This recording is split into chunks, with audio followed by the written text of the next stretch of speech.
وما تقدموا لأنفسكم من خير تجدوه عند الله هو خيرا وأعظم أجرا الحمد للہ رب العالمین والصلاة والسلام علی رسولہ الکریم وعلی آلہ واصحابہ اجمعین اما بعد اعوذ باللہ من الشیطان الرجیم اقترب للناس حسابهم وهم فی غفلۃ معرضون۔ اللہ رب العزت ہمیں کہتے ہیں اپنے قرآن مجید میں لوگوں کے حساب کا وقت قریب آ گیا ہے اور وہ ہیں کہ غفلت میں منہ موڑے ہوئے ہیں۔ اور اللہ رب العزت کہتے ہیں وما امر الساعۃ الا کلمح البصر او هو اقرب ان اللہ علی کل شیء قدیر۔ اور نہیں ہے قیامت کی گھڑی یعنی قیامت قائم ہونا لیکن ایک آنکھ جھپکنے کے برابر یا اس سے بھی قریب۔ اللہ اکبر، اتنا قریب ہے قیامت کا دن۔ تو بس کچھ ہی وقت لگے گا، میری اور آپ کی آنکھیں بند ہو جائیں گی اور پھر ہم سب کو رب کائنات کے سامنے کھڑا ہونا ہوگا۔ بڑے ہی خوفناک منظر اور دل دہلا دینے والی جو ہے نا واقعات اس دن کے بارے میں آتے ہیں، خاص طور پہ ان لوگوں کے بارے میں جو آج غفلت میں ہیں۔ اللہ رب العزت کہتے ہیں یوم یفر المرء من اخیہ و امہ و ابیہ و صاحبتہ و بنیہ۔ اس دن انسان بھاگے گا، ایک تو پہچانے گا بھی نہیں، بھاگے گا کس سے؟ اپنے بھائی سے جس کے ساتھ وہ جڑا ہوتا تھا، جو اس کا محبوب تھا، اس کا سپورٹ تھی اس دنیا میں، اس کی ماں سے، اس کے باپ سے، اس کی بیوی سے جس کے لیے اس نے سب کچھ چھوڑا، اس کے بچے جس کے لیے اللہ کو چھوڑا۔ اس دن وہ سب سے بھاگے گا۔ کیوں؟ اس دن نفسا نفسی ہوگی، میں بچ جاؤں۔ اس دن کی ہولناکی سے انسان کو ہوگا میں بچ جاؤں۔ اس دن سب کھڑے ہوں گے، سب کا حساب کا وقت ہوگا، لیکن اس دن بھی کچھ لوگ وی اور جتنے وی لگا لیں VIP لوگ ہوں گے۔ اللہ اکبر۔ جیسے ہمارے ہاں ہوتا ہے نا، کبھی کبھی ہم پھنسے ہوتے ہیں کسی جگہ پہ یا رش کی جگہ ہے یا مصیبت والے ہیں، لیکن VIP لوگ جو ہیں وہ سیدھا آ کے بغیر کسی روک ٹوک کے سیدھا نکل جاتے ہیں۔ اسی طرح اس دن بھی بغیر کسی روک ٹوک کے سیدھا بغیر حساب کتاب کے کچھ لوگ ہیں جو جنت میں ڈال دی جائیں گے۔ اللہ اکبر۔ اللہ رب العزت ہم سب کو ان میں سے بنائے۔ وہ لوگ کون ہوں گے؟ وہ ان میں سے ہم کیا بن سکتے ہیں؟ وہ لوگ کیسے ہوں گے؟ یہ ہم اپنے رسول کریم اپنے پیارے نبی سے سیکھتے ہیں۔ صحیح بخاری کی حدیث ہے، ابن عباس رضی اللہ تعالیٰ عنہ نے بتایا کہ صحابہ جو تھے ان کو رسول اللہ صلی اللہ علیہ وسلم نے بتایا، لمبی حدیث ہے، اس کا مفہوم یہ تھا کہ رسول اللہ صلی اللہ علیہ وسلم کو بتایا، انہوں نے بتایا کہ کچھ انبیاء ایسے ہوں گے جن کے ساتھ کچھ لوگ ہوں گے، کچھ ایسے ہوں گے جن کے ساتھ کوئی بھی نہیں ہوگا۔ پھر رسول کریم صلی اللہ علیہ وسلم کو ایک بہت بڑے کہہ لیں کہ امت دکھائی گئی، تو انہوں نے پوچھا کیا یہ میری امت ہے؟ تو بتایا گیا کہ نہیں، یہ موسیٰ علیہ السلام اور ان کے لوگ ہیں۔ پھر رسول اللہ علیہ وسلم کو اتنی بڑی امت دکھائی گئی افق کی طرف اور کہا گیا یہاں دیکھو وہاں دیکھو، ہر کنارے پہ، اور آسمان بھر گیا، مطلب انہوں نے کہا یہ آپ کی امت ہے۔ اور پھر ان کو بتایا گیا کہ ان میں سے 70,000 لوگوں کو اللہ رب العزت بغیر حساب کتاب کے جنت میں ڈالے گا۔ اللہ اکبر۔ رسول کریم صلی اللہ علیہ وسلم یہ کہہ کے اندر چلے گئے حجرے میں، یہ نہیں بتایا کہ وہ کون ہے۔ اچھا، ان کے بارے میں دوسری بھی روایتیں ہیں، کچھ میں جو کنسائز کر سکوں گا میں آپ لوگ کو کچھ بتاتا ہوں، اور روایتیں بھی ہیں اور ڈیٹیل بھی ہوں گی، آپ خود بھی پتہ کر سکتے ہیں۔ لیکن ان کی کیا نشانی کیا ہوئے گی؟ یہ VIP لوگ جو ہوں گے اس دن، جن کو بغیر حساب کتاب کے یہ نعمت مل رہی ہوگی اللہ رب العزت کی طرف سے، ایک تو ہے کہ لا يدخل اولهم حتى يدخل آخرهم، ان میں سے پہلا بھی جنت میں داخل نہیں ہوگا جب تک آخر داخل نہیں ہو جائے گا۔ اور آخذ بعضهم ببعض، ایک دوسرے کا ہاتھ پکڑ کے جنت میں ساتھ داخل ہوں گے۔ یہ بھائی جو ہیں یہ ایک دوسرے کا ہاتھ پکڑ کے ساتھ داخل ہوں گے، اور ان کے چہرے کیسے ہوں گے؟ علی صورت القمر لیلۃ البدر، 14ویں رات کا جو چاند ہوتا ہے نا، ویسے چمک اور ویسے روشنی، ایسے خوبصورت چہرے ہوں گے ان کے۔ اللہ تعالی ہم سب کو ان میں سے بنائے۔ تو جب میں نے یہ سنا نا کہ 70,000 لوگ، پہلی دفعہ جب میں نے سنا کہ اچھا 70,000 لوگ ہوں گے، پھر دل میں یہ خیال آیا، بہت پہلے کی بات ہے، کہ 70,000 لوگ ہوں گے تو اس میں تو ہم کیسے جائیں گے؟ یعنی رسول اللہ صلی اللہ علیہ وسلم کی امت میں صحابہ، تابعین، سلف ہیں، نیک لوگ، ائمہ، امام جو ہیں، 70,000 لوگ تو بس وہیں پر پورے ہو جائیں گے، ہم کس گنتی میں آئیں گے؟ تو الحمدللہ پھر جب میں نے ایک اور حدیث سنی تو دل بھی خوش ہو گیا اور امید بھی جاگ گئی کہ رسول اللہ صلی اللہ علیہ وسلم نے دوسری حدیث میں بتایا کہ مع کل 1000 70,000، یہ جو 70,000 لوگ ہیں اللہ رب العزت نے ہمارے لیے کیا رحمت کر دی، ان میں سے ہر 1000 کے ساتھ 70,000 اور ہوں گے. اللہ اکبر. یعنی 70,000 کو 70,000 سے ملٹیپلائی کر دیں، تقریباً 4 ارب 90 کروڑ، 4 ارب 90 کروڑ بنتا ہے. تو پھر امید بھی جاگ گئی. اللہ پاک ہم سب کو ان میں سے بنائے. صحابہ جو تھے وہ آپس میں ڈسکس کرنا شروع ہو گئے کہ یہ کون لوگ ہوئیں گے. کسی نے کہا کہ ہم لوگ ہوں گے کیونکہ ہم اللہ پر ایمان لائے، ہم نبی صلی اللہ علیہ وسلم اللہ کے جو رسول ہیں ان کی اتباع کر رہے ہیں، تو ہم لوگ ہوں گے. دوسروں نے کہا کہ نہیں، ہم لوگ تو پہلے اسلام میں نہیں تھے، ہمارا تو ایمان پہلے تھا ہی نہیں. تو یہ ہو سکتا ہے وہ ہوں جو ہمارے بچوں میں سے آئیں، جو شروع سے مسلمان ہو، شروع سے جن کا ایمان ہو. جب رسول اللہ صلی اللہ علیہ وسلم باہر آئے تو پھر انہوں نے بتایا کہ کون لوگ ہیں. اب آپ لوگ بھی غور سے سنیں اور دعا کریں کہ ہم بھی ان میں سے بنیں. بس یہ چھوٹے سے 4 عمل ہیں جو ہم نے کرنے ہوں گے اس VVIP کیٹیگری میں جانے کے لیے. رسول کریم صلی اللہ علیہ وسلم نے فرمایا ہم الذین لا یسترقون ولا یتطیرون ولا یکتوون وعلی ربہم یتوکلون. وہ لوگ کون ہوں گے جو دنیا میں کیا کیا؟ کسی سے رقیہ طلب نہیں کرتے تھے، بدشگونی نہیں کرتے تھے، داغ نہیں لگاتے تھے، اور اپنے رب کے اوپر توکل کرتے تھے.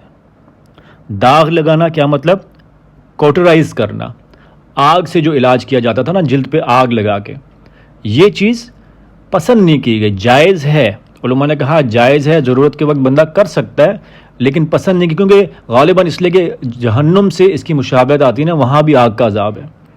تو یہ کر سکتا ہے لیکن اس سے بھی جو بچے، داغ نہ لگائے اپنے اوپر. اور شیخ عثیمین رحمہ اللہ نے کہا کہ یہ جو لوگ آگ سے اپنی جلد کے اوپر نام لکھاتے ہیں، ٹیٹوز بناتے ہیں، کوئی لڑکا کسی اور لڑکی کا یا لڑکی لڑکے کا، یا کوئی بھی اس طرح سے ٹیٹو بنانا، نام لکھانا، اس طرح سے کرنا، یہ بھی اس میں شامل ہو جائے گا.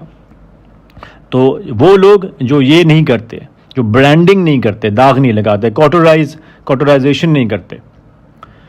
نمبر 2، بدشگونی یعنی سپرسٹیشنز، بیڈ اومنز، اس میں بلیو نہیں کرتے. عرب میں کیا ہوتا تھا کہ جب ان میں بھی اس طرح سے بدشگونی ہوتی تھی، ایک ان میں، یا بدفعلی کہہ لیں، فعل نکالنا، کہ وہ کہتے تھے اچھا آج ہم کچھ کام کریں یا نہ کریں.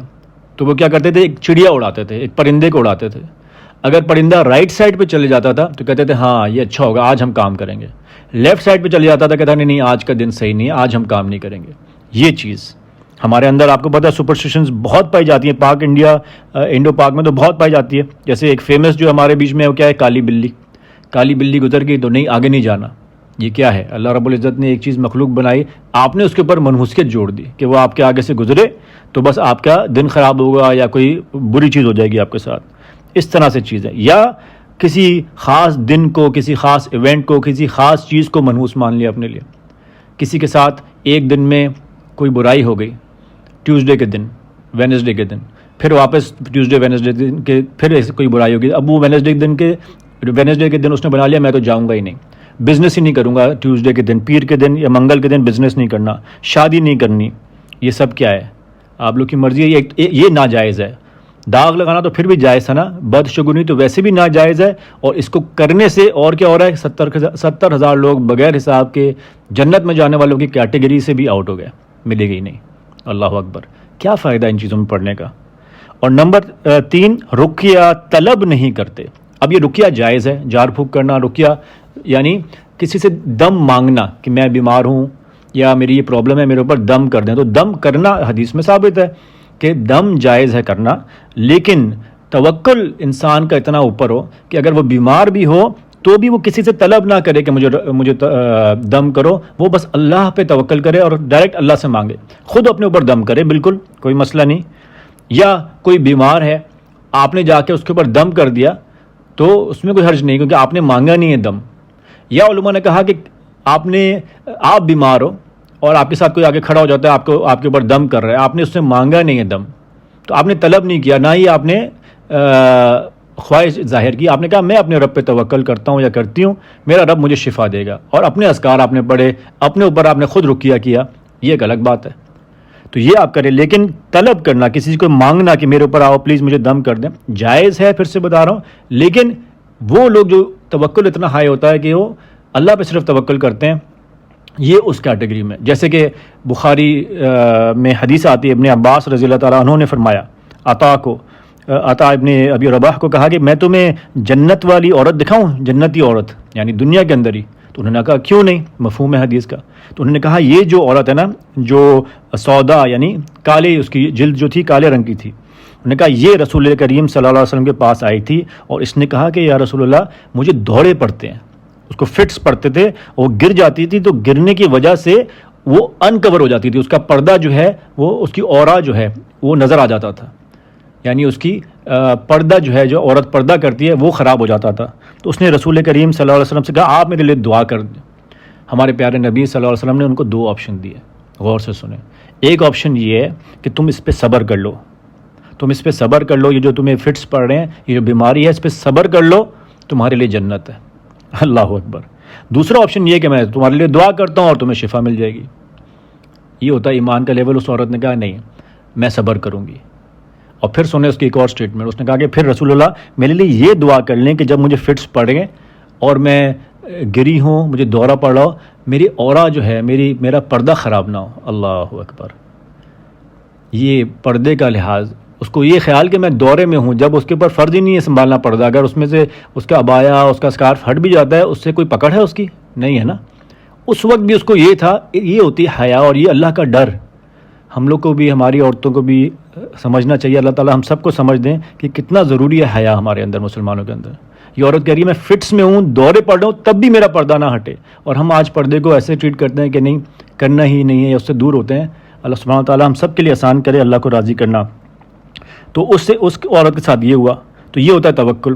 تو آپ نے رقیہ طلب نہیں کرنا۔ کوئی یہ پوچھتا ہے کہ ڈاکٹر کے پاس جانا، تو علماء نے کہا نہیں، ڈاکٹر کے پاس آپ جاتے ہیں، بالکل جائیں، اور اب وہ آپ کو دوائی تجویز کرتا ہے، پھر آپ اپنی طرف سے دوائی لیتے ہیں، کھاتے ہیں، تو وہ اس میں نہیں آئے گا۔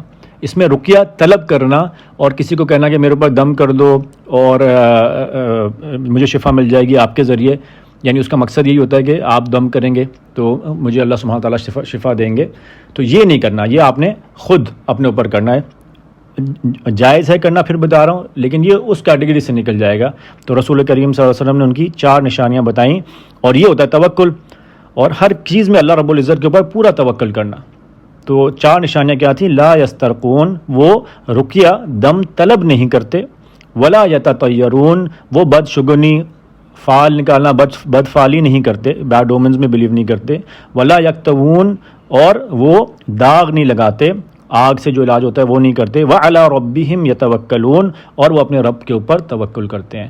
تو یہ 4 اعمال اللہ رب العزت ہمارے لیے آسان کر دیں، بغیر کسی پیش پریشانی اور آزمائش کے، اور ہم سب کو بھی ان میں سے بنا دیں جو 70,000 لوگ بغیر حساب کتاب کے جنت میں داخل ہوں گے۔ سبحانک اللہم و بحمدک، اشہد ان لا الہ الا انت، استغفرک و اتوب الیک۔